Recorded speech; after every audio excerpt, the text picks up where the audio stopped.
வேதாகமத்தில் உள்ள யோசேப்பு, தானியேல், சாலமோன் மற்றும் அபிகாயில் ஆகியோரின் விசேஷித்த ஞானம் குறித்தும், இந்த விசேஷித்த ஞானத்தை நாம் எப்படி பெற்றுக்கொள்வது என்பதை பற்றியும் மற்றும் கர்த்தரின் ஞானம் நம்முடைய வாழ்வில் எப்படி செயல்படும் என்பதை பற்றியும் விரிவாக எழுதப்பட்டுள்ளது.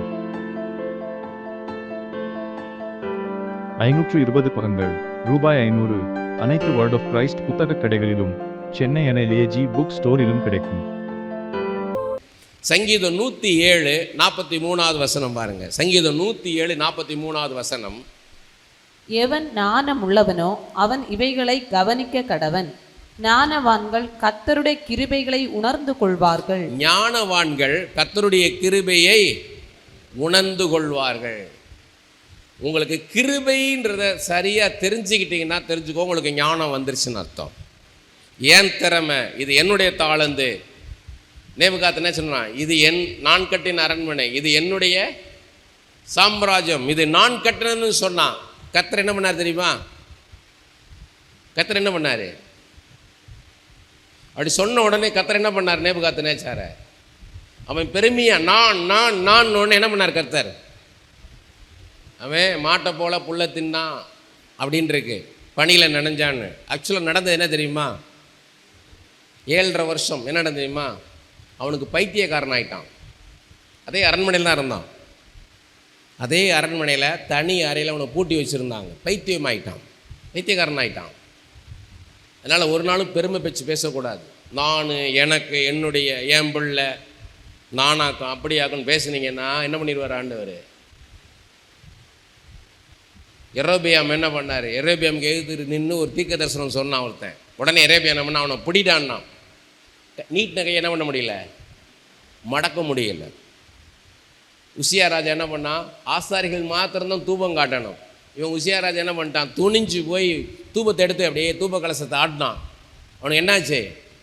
குஷ்டரோகம் வந்து ஓடி போயிட்டான். ஆசாரிகள் மட்டும்தான் கர்த்தருடைய பெட்டியை தொடணும், வேற யாரும் கர்த்தருடைய பெட்டியை தொடக்கூடாது. அது மாட்டு வண்டியில் போகும்போது ஆடிச்சு, விழுந்துடக்கூடாதுன்னு போய் ஊசா தொட்டான். ஊசா அடிச்சிட்டார், செத்துட்டான். கர்த்தர் வைராக்கியம் உள்ளவர். மோசே எத்தியோப்பியஸ்லேயே கல்யாணம் பண்ணிட்டார். உடனே அவன் அண்ணனும் அக்காவும் ஆரோனும் மிரியாவும் போய் மோசைட்டு போய் சண்டை போடுறாங்க, நீ செஞ்சது தப்புன்ட்டு. உன்னோட மட்டும் தான் கர்த்தர் பேசுவாரா, எங்களோட தான் கர்த்தர் பேசுவார்னு. ஆண்டவர் என்ன பண்ணார்?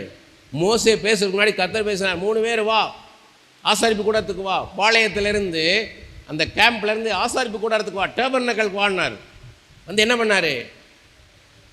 ஆரோன் உன்னோட நான் பேசுகிறேன், மிரியாம் நான் உன்னோட பேசுகிறேன், ஆனால் நான் மோசையோடு ஒரு சிநேகிதனோடு பேசுவது போல பேசுவேன், முகமுகமாய் பேசுவேன், என் சாயலை அவன் காண்கிறான்னார்.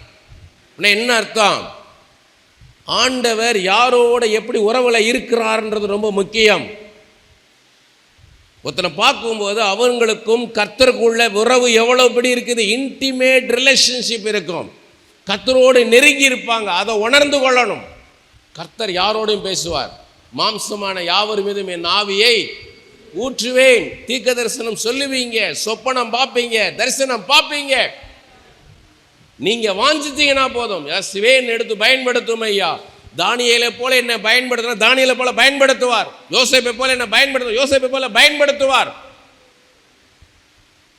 சொப்பனத்தை கொடுக்கிறதும் அதுக்கு அர்த்தத்தை சொல்லுவதும் கர்த்தர். அவர் தான் தீர்க்கதரிசி, நம்ம கிடையாது. அவர் உங்க மேல இறங்கி வந்தார்னா அதான் கிருபை, தான் கிருபை.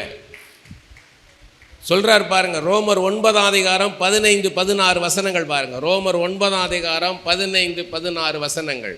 அவர் மோசேயை நோக்கி, எவன் மேல் இரக்கமாயிருக்க சித்தமாயிருப்பேனோ அவன் மேல் இரக்கமாயிருப்பேன். நான் இரக்கமா யார் மேல இரக்கமா இருப்பேன், அவன் மேல் இரக்கமாயிருப்பேன்.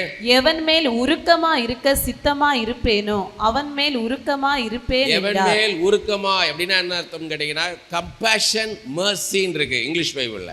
நான் யார் மேல கிருபையா இருப்பேன், நான் மேல கிருபையா இருப்பேன். யார் மேல இறக்கப்படணுமோ என் மேல இறக்கப்படுவேன். ஆகையால் விரும்புகிறவனாலும் அல்ல, ஓடுகிறவனாலும் அல்ல, இறங்குகிற தேவனாலேயாம். கிருபையை குறித்து பவுல் சொல்றாரு. நீங்க விரும்பி பெற்றுக்கொள்ள முடியாது கிருபையை. நீங்கள் அதுக்காக ஏதோ ஒன்று செய்து நீங்கள் கிருபையை பெற்றுக்கொள்ள முடியாது. நீங்கள் ஏதாவது ஒன்று செய்து உங்களுக்கு வந்தால் அது கூலி, கிருபை கிடையாது. கிருபை எப்படி இருக்குமோ அவராக கொடுத்தாதான் உண்டு.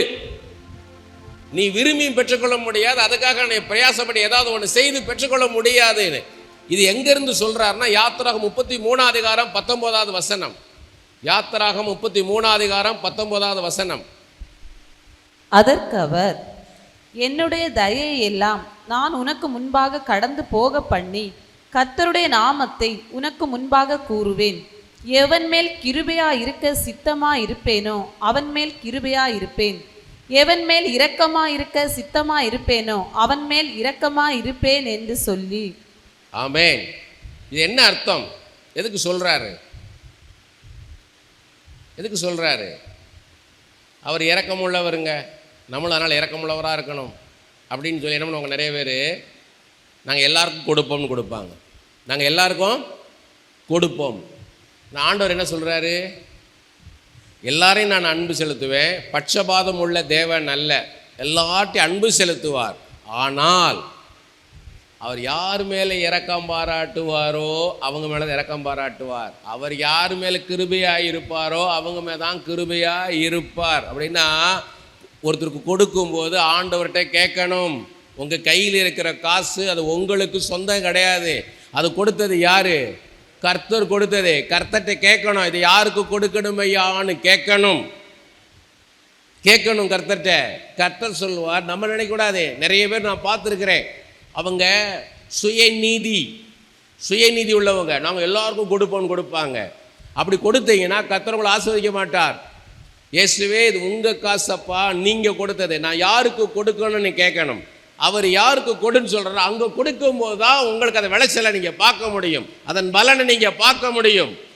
அவர் சொல்வார், அவனுக்கு நான் இரக்கம் பாராட்டுக்கிறேன், இவன் மேலே நான் இரக்கம் பாராட்டலைன்னுவார்.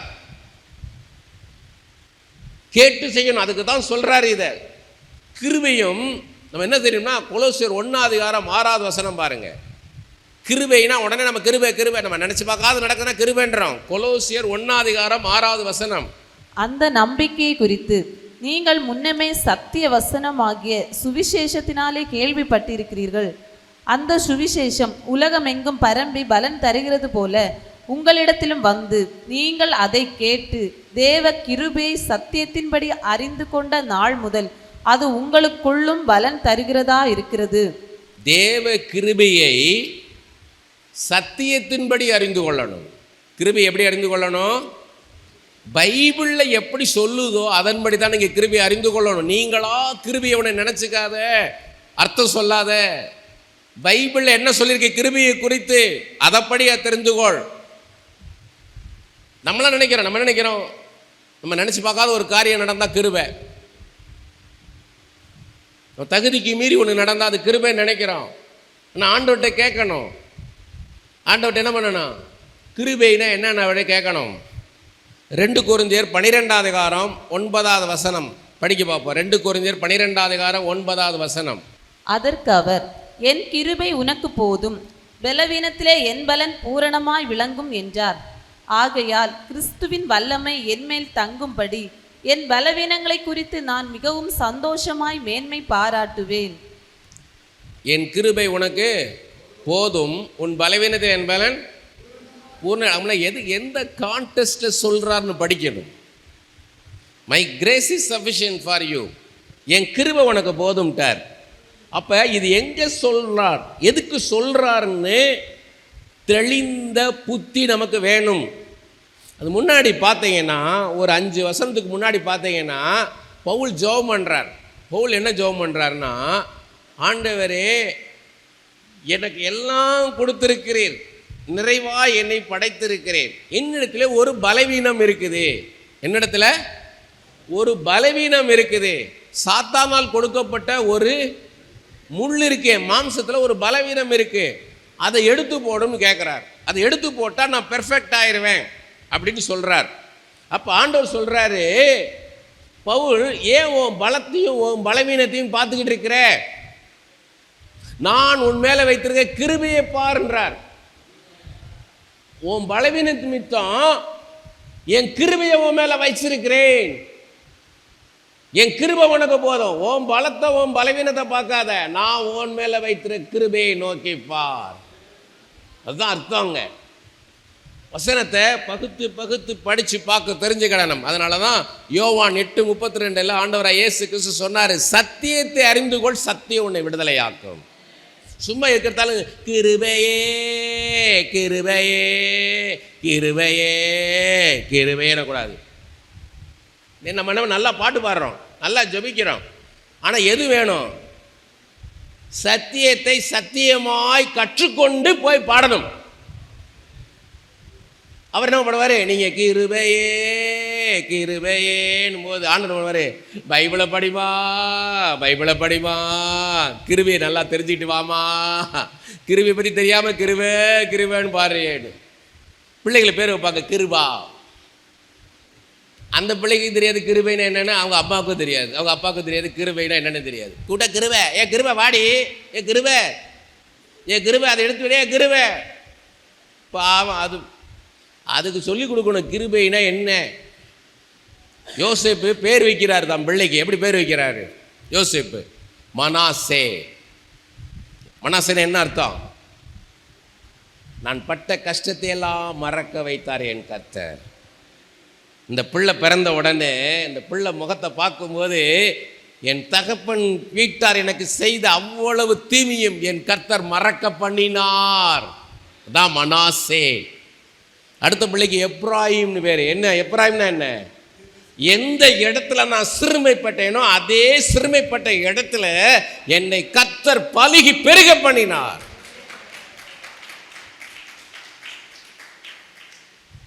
பைபிளை அப்படி படிக்கணும். பைபிளை அப்படி படிச்சீங்கன்னா ஜீவன் உண்டாகிறோம் உங்களுக்குள்ள. உங்களுக்குள்ள என் இயேசு இருக்கிறா. எதை குறித்து நான் பயப்பட தேவையில்லை, யாரை குறித்து நான் பயப்பட தேவையில்லை. எந்த நிலைமையில் இருந்தாலும் மனரம்யமாக இருக்க என் கர்த்தர் கற்றுக் கொடுத்தார். வாழ்ந்திருக்கவும் தெரியும், தாழ்ந்திருக்கவும் தெரியும், பட்டினியா இருக்க தெரியும், பூர்ணப்படவும் தெரியும். கஷ்டத்தின் பாதையில் கொண்டு போனா எஸ்ரா சொல்றார், நான் உபத்திரப்பட்டது நல்லது, உமது பிரமாணங்களை நான் கற்றுக்கொண்டேன். கஷ்டப்படுத்துகிற தேவன் அல்லங்க. நீங்கள் ஒரு ஒரு ஒரு பூ கொண்டாந்து வைக்கிறீங்க, தொட்டியில் கொண்டாந்து வைக்கிறீங்க, அதை போய் கசைக்கா போடுவீங்க, அது எவ்வளோ பாதுகாப்பீங்க? அப்போ உங்களை எவ்வளோ தூரம் கர்த்தர் பாதுகாப்பார்? விட்டுருவார் உங்களை? எப்ராயிம் எனக்கு அருமையான குமாரன் அல்லவோ, எப்படி நான் அவனை கைவிடுவேன்? மனதுருக்கம் உள்ள தெய்வங்க அவரு. அவர் அறிந்து கொண்டீங்கன்னா போதும். எப்பேற்பட்ட தெய்வம் அறிந்து கொண்டீங்கன்னா எதை கண்டும் பயப்பட மாட்டீங்க, யாரை கண்டும் பயப்பட மாட்டீங்க. தைரியமாக கிருபாசனத்தை போவீங்க. போய் நின்று இயேசுவே இந்த பொறுப்பெடுப்பை, ஆனால் அவர் பொறுப்பெடுப்பாருங்க, அவர் பொறுப்பெடுப்பார். எனக்கு தெரியாது, ரட்சிக்கப்பட்ட புதுசில் கஷ்டம்னா கஷ்டம், பணத்துக்கு அவ்வளோ கஷ்டம், சாப்பாட்டுக்கு கஷ்டம், 5 பைசா இருக்காது. யோசிப்பேன், ரட்சிக்கப்படாத பதிக்கு கோடீஸ்வரனாக இருந்தேனே, இஷ்டம் போல் தண்ணி மாதிரி காசை செலவழித்தேன், இஷ்டம் போல் ட்ரெஸ்ஸு தைப்பேன், இஷ்டம் போல் செலவழிப்பேன், நான் நினச்சதெல்லாம் செஞ்சேன். ரட்சிக்கப்பட்ட பிறகு பிச்சைக்காரனை போல் ஆக்கிட்டாரேன்னு. ஆனால் சில வருஷங்கள் கழிச்சு தெரிஞ்சது, என்னை விசுவாசத்தில் வளர்த்துட்டார் என் கர்த்தர். பணத்தை நம்பி அல்ல, என் திறமையை நம்பி அல்ல, என் பலமோ என் பலவீனத்தை நான் பார்க்கல. என் மேலே கர்த்தர் வச்சிருக்கிற கிருபை போதுமானது, அது மேலானது, மேலானது. சாதாரணமான காரியம் கிடையாது. உங்கள் வாழ்க்கையில் அவர் எதையுமே வேஸ்ட் பண்ண மாட்டார், அது மட்டும் தெரிஞ்சுக்கோங்க. ஐயோ என் வாழ்நாள் வீணாக போச்சேன்னு நினைக்காதீங்க. வீணாய் போகவில்லை. நான் படம் வரைஞ்சேன், சின்ன வயசில் படம் வரைஞ்சேன், ஆர்டிஸ்டாக வருவேன்னு நினச்சேன், கதை எழுதினேன், கவிதை எழுதினேன். நான் ஒரு கதை எழுதுறவன் ஆயிரணும், கவிஞன் ஆயிடுவோன்னு நினச்சேன், ஆகலை. கேமராமேன் ஆயிடுவேன்னு நினச்சேன், ஆகலை. கதைவசனம் எழுதுறவனா வருவானோ, டைரக்டராக வருவானு நினச்சேன், வரலை. எல்லாத்தோட்டு ஊழியத்துக்கு வந்துட்டேன், எல்லாம் வேஸ்ட்டுன்னு நினச்சேன். ஆனால் இன்றைக்கி இந்த கேமரா எப்படி பண்ண எனக்கு தெரியும். இந்த கேமராலாம் நான் எப்படி பேசணும், எப்படி ட்ரெஸ் பண்ணணும், என் பாடி லாங்குவேஜ் எப்படி இருக்கணும், என் பேச்சு எப்படி இருக்கணும், இந்த மீடியாவை எப்படி கொண்டு வரணும், தாவீதுடைய கதையை படமாக்கணும் எப்படி பண்ணணும், யோசேப்புடைய கதையை படமாக பண்ண எப்படி பண்ணணும், எஸ்தருடைய கதையை படமாக பண்ண எப்படி பண்ணணுன்றது எனக்கு தெரியும். மீடியா தெரிஞ்ச ஒரு பாஸ்டரை கொண்டாந்து கர்த்தர் நிறுத்திட்டார். இன்னைக்கு நிறைய பெரிய ஊழியக்காரங்க இருக்காங்க, சேனல் வச்சிருக்காங்க, ஆனால் அவங்களுக்கு பண்ண தெரியல. ஒரு ஊழியக்காரர் சுற்றி 7 கேமரா வச்சாங்க, எங்கே வைக்கணும்னு அவருக்கு தெரியல.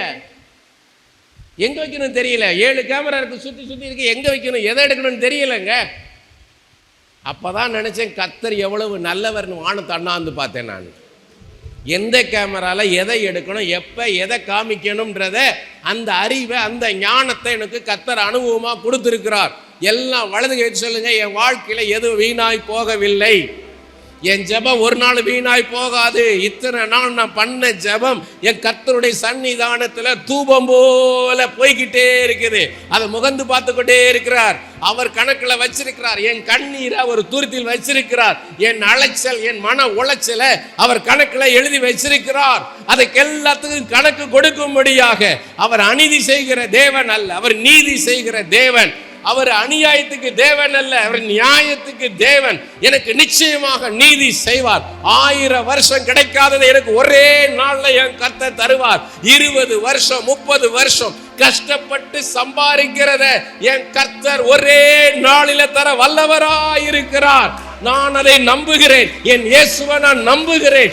என் வேதத்தை நான் நம்புகிறேன். இந்த வேதத்தில் எழுதியிருக்கிறதெல்லாம் சத்தியம். இதை நான் நம்புகிறேன்.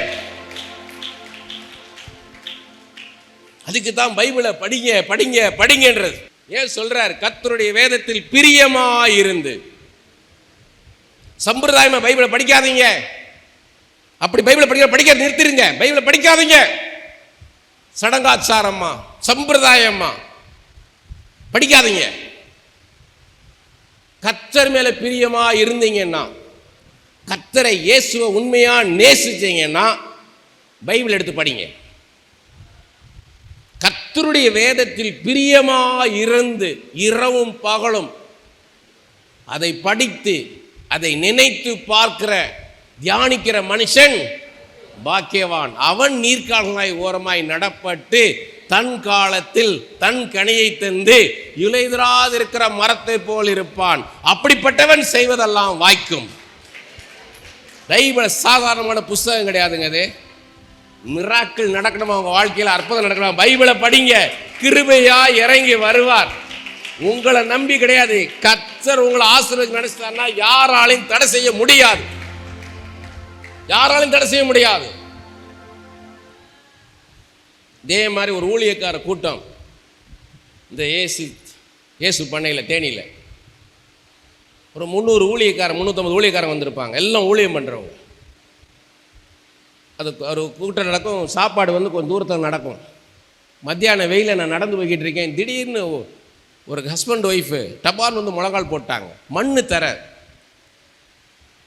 தர பார்த்தா பிரபலமான ஊழியக்காரங்க 2 பேரும். தினமும் டிவியில் அவங்கள பார்ப்பேன் நான். காலையில் வருவாங்க, மத்தியானம் வருவாங்க, சாயங்காலம் வருவாங்க. அந்த ஊழியக்காரங்க இப்படி முழங்கால் போட்டாங்களேன்னு ஒரு பெரிய ஒரு அசம்பாவிதம் அவங்க வாழ்க்கையில். சரி, நான் கையை வச்சு ஜெபம் பண்ணிட்டேன். 2 பேரும் கை வச்சு ஜெபம் பண்ணிவிட்டு நான் போய் சாப்பிட்டுட்டு 3 நாள் மீட்டிங் முடிச்சு போயிட்டேன். அதுக்கப்புறமா எனக்கு ஃபோன் பண்ணார். ஃபோன் பண்ணி சொல்லும்போது சொல்கிறேன், அண்ணே எனக்கு தீர்க்க தரிசனம் வரம்லாம் கிடையாதுண்ணே, நீ தீர்க்க தரிசனம்லாம் சொன்னதே கிடையாது. ஆனால் உங்கள் மீட்டிங் நான் வந்தப்போ எங்கள் தலையில் கை வச்சு ஜெபம் பண்ணிங்க. அதுக்கப்புறம் நான் எப்போ யாருக்கு ஜெபம் பண்ண கண்ணை மூடுனா எனக்கு என்ன தேதி, என்ன மாதம், என்ன வருஷம், என்ன நடந்ததுன்றதை கர்த்தர் எனக்கு வெளிப்படுத்துகிறாருன்னு.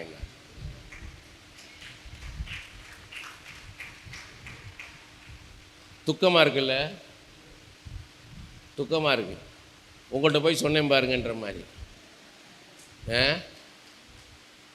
பாருங்க, இந்த சிஸ்டர் எழுப்பி நில்லுங்க. உங்களை தான் சொல்கிறேன், எழுப்பி நில்லுங்க.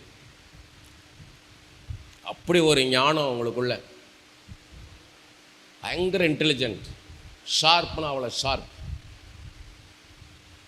நீங்கள் என்ன சொல்கிறீங்களோ அதை அப்படியே பிடிச்சிக்குவாங்க. சிக்கன்னா என்ன, மட்டன்னா என்ன, சிக்கன் குழம்புக்கும் மட்டன் குழம்புக்கும் மசாலா எப்படி டிஃப்ரென்ஸாக இருக்கணுன்றது அவங்களுக்கு தெரியும். நிறைய பேர் என்ன பண்ணாங்கன்னா ஒரு மசாலா பண்ணிடுவாங்க. அது சிக்கனாக இருந்தாலும் சரி, மட்டனாக இருந்தாலும் சரி, ஃபிஷ்ஷாக இருந்தாலும் அந்த மசாலாவை போட்டுருவாங்க. இந்த சிஸ்டர் அப்படி கிடையாது. இவங்க வீட்டில் போய் சாப்பிட்டு பாருங்கள். சிக்கன்னா எப்படி இருக்கணும், மட்டன்னா எப்படி இருக்கணும், ஃபிஷ்ஷு தான் எப்படின்னு அவங்க வீட்டில் சாப்பிட்டு பாருங்கள். ஒரு ட்ரெஸ்ஸு எப்படி இருக்கணும், ஒரு கலர் எப்படி இருக்கணும், உங்கள் நிறத்துக்கு என்ன கலர் அழகாக இருக்கும், என்ன மாதிரி ட்ரெஸ்ஸு என்ன மாதிரி கலர் ஒத்து போகும்ன்றது அவங்கள்ட்ட போய் கேட்டுக்கணும் நீங்கள். அப்படிப்பட்ட ஒரு டேஸ்ட். ஆனால் எல்லாத்தோட மேலான காரியம் என்ன தெரியுமா? ஆண்டவர் அளவு கடந்து நேசிக்கிறாங்க. இப்படி அப்படிலாம் இல்லை. அந்த அன்பின் அகலத்தையும் நீளத்தையும் ஆழத்தையும் உயரத்தையும் அவங்க அப்படி ருசிச்சு பார்க்குறாங்க. அவங்க மட்டும் ஆராதனை செய்யும்போது உலகத்தையே மறந்து இயேசு மாத்திரம் நினச்சி இனி மற்றவங்க எப்படி பார்ப்பாங்கன்றதெல்லாம் நினைக்கிறதே கிடையாது. இது ஒரு ட்ராமா கிடையாது. ட்ராமானா நான் பெர்ஃபார்ம் பண்ணணும், நான் ஒரு பெரிய பணக்கார மாதிரி நடிக்கணும், பிச்சைக்கார மாதிரி நடிக்கணும், பைத்தியக்காரன் நடிக்கணும். அப்படி தான் ஆராதனை இன்றைக்கி நடக்குது எல்லா இடத்துலையும். மற்றவங்க பார்வைக்கு செய்கிறது ஆராதனை கிடையாது. உங்களை மறந்து கர்த்தரை நேசிக்கிறது ஆராதனை, முழுமையாக அர்ப்பணிக்கிறது. அப்படி போல் அவங்க ஆராதிக்கும் போது ஆண்டவர் சந்தோஷப்படுறார். இந்த சகோதரி கொடுத்து நேரத்துலேருந்து பேசிக்கிட்டு இருக்கிறார். ஆனால் நான் தீர்க்க தரிசனம் சொன்னால் ஞானத்தை விட்டுருவீங்க எல்லாரும், அதுக்காக தான் நான் உள்ளே போகலை. ஆனால் ஞானம் போது இந்த சகோதரி அப்படி நிப்பாட்டியிருக்கிறார். கர்த்தருக்கு பிரியமான ஒரு பாத்திரம். தன்னை ஒரு நாளும் தன்னை பற்றி பேசுறது பிடிக்காது. நான் எம்மாத்திரம் சொல்கிறவங்கள தான் கர்த்தர் எடுத்து பயன்படுத்தினார்.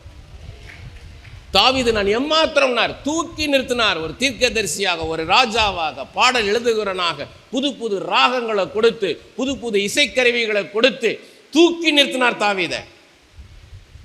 சவுல் ராஜாவாக தெரிந்தெடுத்துக்கிட்டார். சாமுவேல் சொல்றார், நீ உன்னை ராஜாவாக தெரிந்து கொண்டார்னா என் கோத்திரம், என் பென்னியமின் கோத்திரம் எம்மாத்திரம், என் குடும்பம் எம்மாத்திரம்.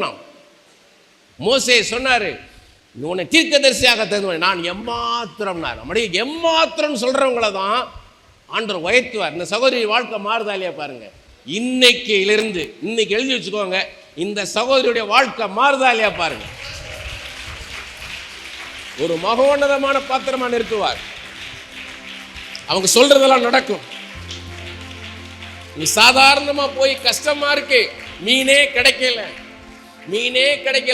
முழுவதும் போட்டேன் விலைய, முழுவதும் போட்டேன். என் சின்ன வயசுல இருந்து நான் மீன் பிடிக்கிறவன், ஆனா மீனே கிடைக்கல வரும்போது உனக்கு மீன் கிடைக்கும் போடும்போது பார்த்தீங்கன்னா அப்படியே கிடைக்கும். ஏராளமாய் தாராளமாய் வந்து விழும். வலைகள் கிழியத்தக்க, படகுகள் நிரம்பத்தக்க மீன்களை வாரி கொட்டுவார்.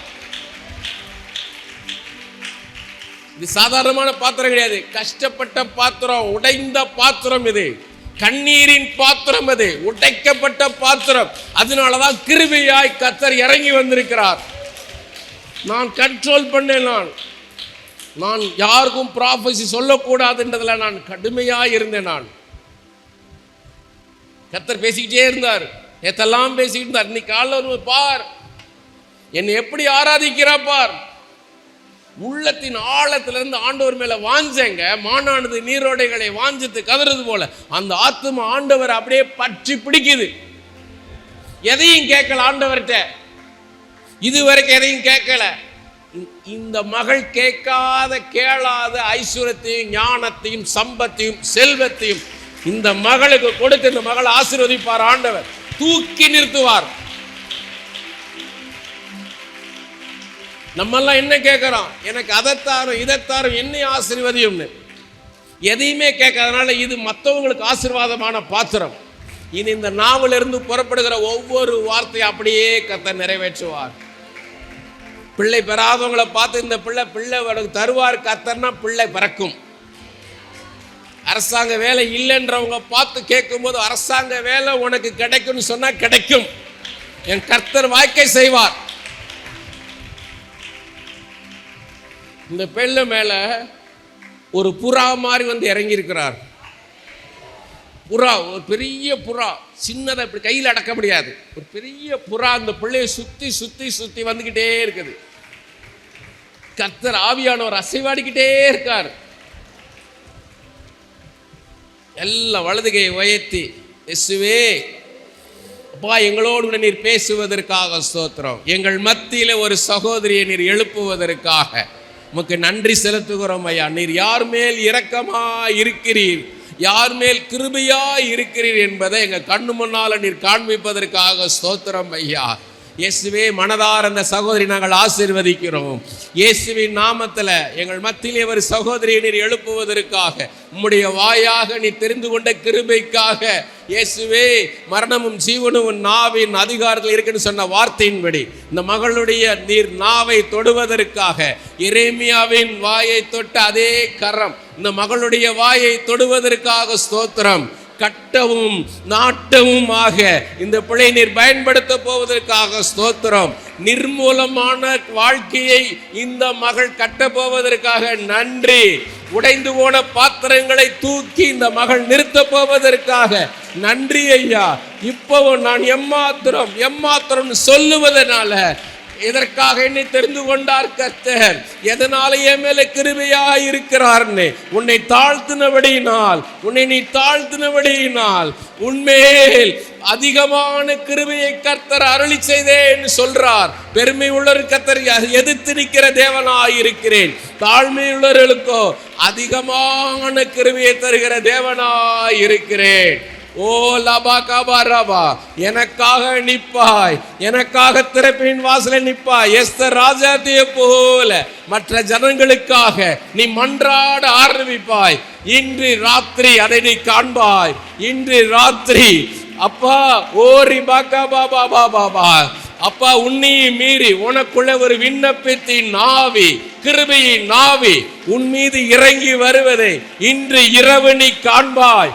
ஓ லபா கபா ரபா, மற்றவர்களுக்காக பரிந்து பேசுவாய். மோசேயை போல, எஸ்தரை போல, ஆபிரகாமை போல திறப்பின் வாசலில் நிற்பாய்.